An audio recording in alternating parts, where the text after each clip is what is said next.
Mayoral Memo with Matho from Dubbo Regional Council.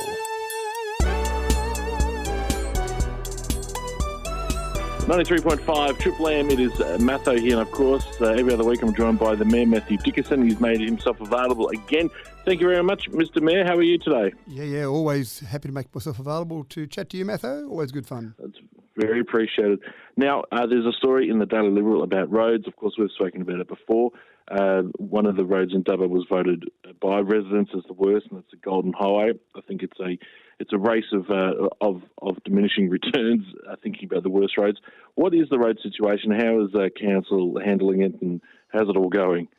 Well, just to make it more complicated for you, so the voting of the worst road in the area being the Golden Highway obviously is not a council road. So this is where it gets very complicated. Roads, you've got local roads, you've got regional roads, you've got state roads.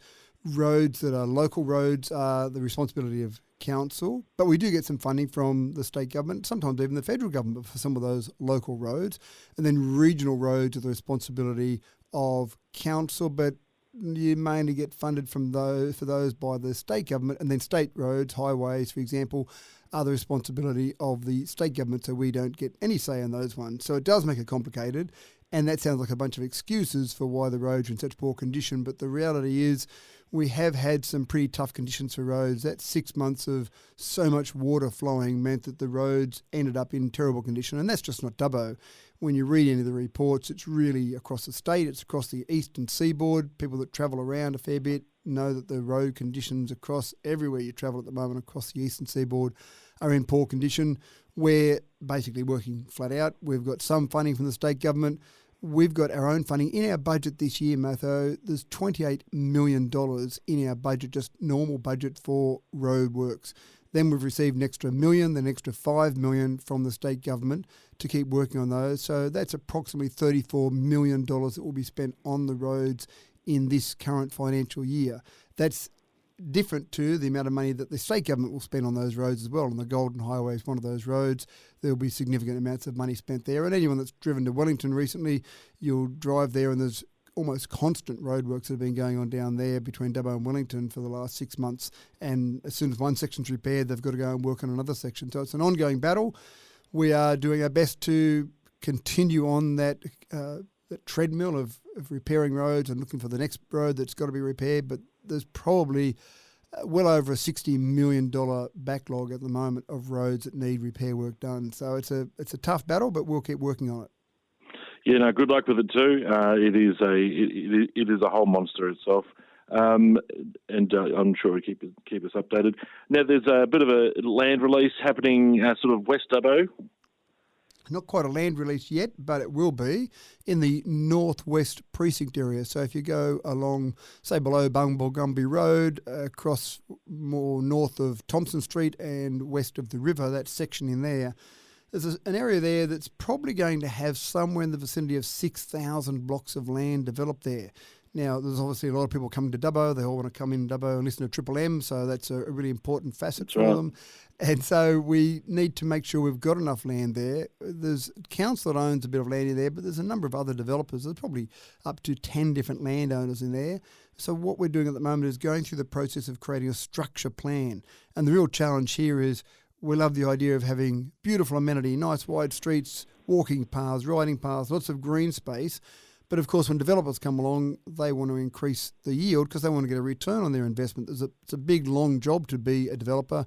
And at the end of all that, time and the tens of millions of dollars you might pour into an area, you want to actually get some return on that investment. So you want as high a yield as possible as a developer. And those two are somewhat counterproductive. You want high amenity and high yield. They kind of work against each other. But we also believe in that area we can deliver some higher density in certain areas. And so by combining amenity, density and yield, you'll get hopefully what residents want and hopefully what developers want to make sure that whole area develops into be a fantastic area. A little way before we'll see our first houses built over there. You're probably looking at 2025 before the first house will be built there. But it's certainly an area that's a pretty exciting area. And we also got $9.23 million from the state government to accelerate some of the infrastructure that we need for that area. So it's all happening over there. There'll be some plans that we'll release, some structure plans we'll release to the public to have a look at and get some feedback on. but it's not often you get an area that large, that close to the CBD, that you can develop from scratch. You know, it sounds amazing. It sounds like a lot of growth happening in Dubbo.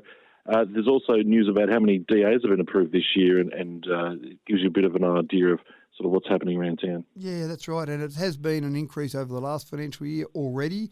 If we look at just the number of approved applications in the last financial year, the completed financial year, we had 521 approved applications. Already this year, we've had 527 approved applications. Whoa. So, yeah, that's pretty impressive. That's up to the end of February. So, in essentially 8 months compared to the 12 months of the previous year, we've already gotten ahead of that. And then you look at the value of those DAs, the total value, and when you lodge a DA, you've got to put an approximate value of that DA in. So, it's not 100% accurate. It doesn't reflect the exact building cost, but it gives you an indication. And in the previous financial year, those 521 had an approximate value of $202 million.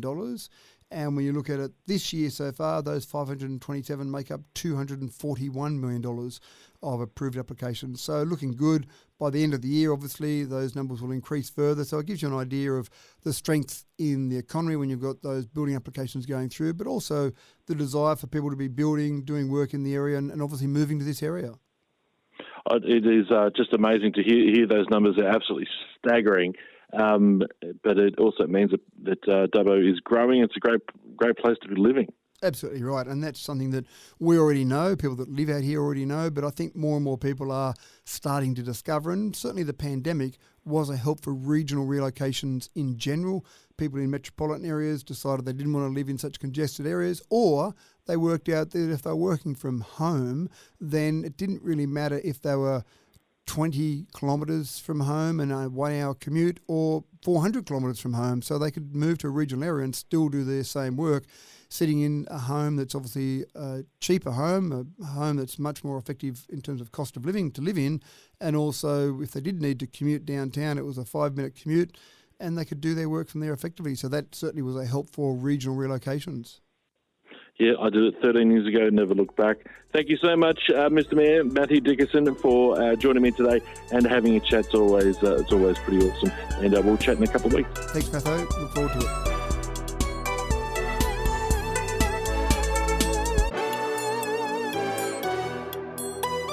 Mayoral Memo with Matthew Dickerson from Dubbo Regional Council.